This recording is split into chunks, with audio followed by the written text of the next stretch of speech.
आज की वीडियो आप सभी के लिए काफ़ी ज़्यादा महत्वपूर्ण होने वाली है। 11 अगस्त को सुप्रीम कोर्ट ने बीएड वर्सेज बीएसटीसी केस का फैसला दिया और 28 जून 2018 की अधिसूचना को रद्द करते हुए बीएड को प्राथमिक से बाहर कर दिया। उसके बाद से बीएड अभ्यर्थियों की मुश्किलें बढ़ चुकी थी, लेकिन जिन बीएड अभ्यर्थियों का सिलेक्शन 22 जून 2018 के गजट की अधिसूचना के बाद हुआ था, उनको कहा गया कि ये शिक्षक बने रहेंगे। लेकिन अब 22,000 से ज्यादा प्राथमिक शिक्षकों पर जो है वो खतरा मंडराने लगा है। बीएड करके जो अभ्यर्थी शिक्षक बन चुके हैं उनको भी शिक्षक के पद पर से हटाए जाने की तैयारी जो है वो शुरू हो चुकी है। कंप्लीट जानकारी आपको इस वीडियो के माध्यम से मिलेगी, जो कि आपको जानना भी आवश्यक है।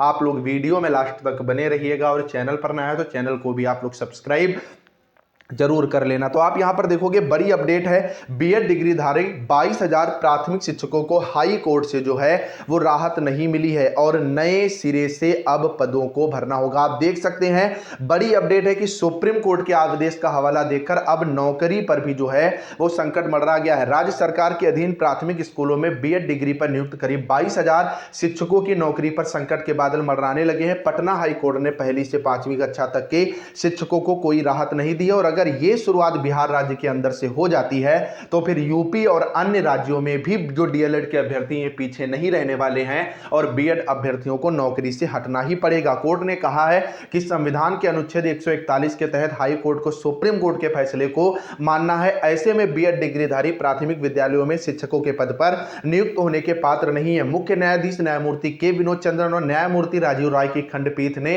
एक साथ 3 अलग अलग मामलों पर सुनवाई के बाद बुधवार को फैसला सुनाया। कोर्ट ने एनसीटी मतलब राष्ट्रीय शिक्षक शिक्षा परिषद की ओर से 28 जून 2018 को जारी अधिसूचना को गलत करार दिया। उसमें प्राथमिक विद्यालयों में पहली से 5वीं तक के बच्चों को पढ़ाने के लिए बीएड डिग्रीधारियों को उपयुक्त माना गया है। एनसीटी की उस अधिसूचना की वैधता को हाई कोर्ट में चुनौती दी गई थी। हाई कोर्ट ने कहा कि प्राथमिक विद्यालयों में पहली से 5वीं कक्षा में डीएलएड डिग्रीधारी शिक्षक के पद पर नियुक्त हो सकते हैं। इसके बाद एनसीटी की अधिसूचना को सुप्रीम कोर्ट में जो है वो चुनौती दी गई थी। अब सुप्रीम कोर्ट ने भी स्पष्ट कर दिया था और कहा था कि प्राइमरी में केवल जो डीएलएड है वही एलिजिबल रहने वाला है। ऐसे में अब बिहार के अंदर जो प्राथमिक के पद पर बीएड डिग्रीधारी जो वर्तमान में कार्यरत हैं इनकी नौकरी पर खतरा मंडरा रहा है और अभी इनको नौकरी से हटना होगा। उम्मीद है ये केस सुप्रीम कोर्ट में जाने की तैयारी और अगर सुप्रीम कोर्ट में गया तो देश भर के सभी बीएड डिग्रीधारी जो शिक्षक बन चुके हैं वो सब बाहर होने की कगार पर हो जाएंगे। तो बाकी की अपडेट के लिए आप लोग चैनल को सब्सक्राइब करना, कमेंट में बताना आपको क्या लगता है इन अभ्यर्थियों को हटाना चाहिए या नहीं हटाना चाहिए।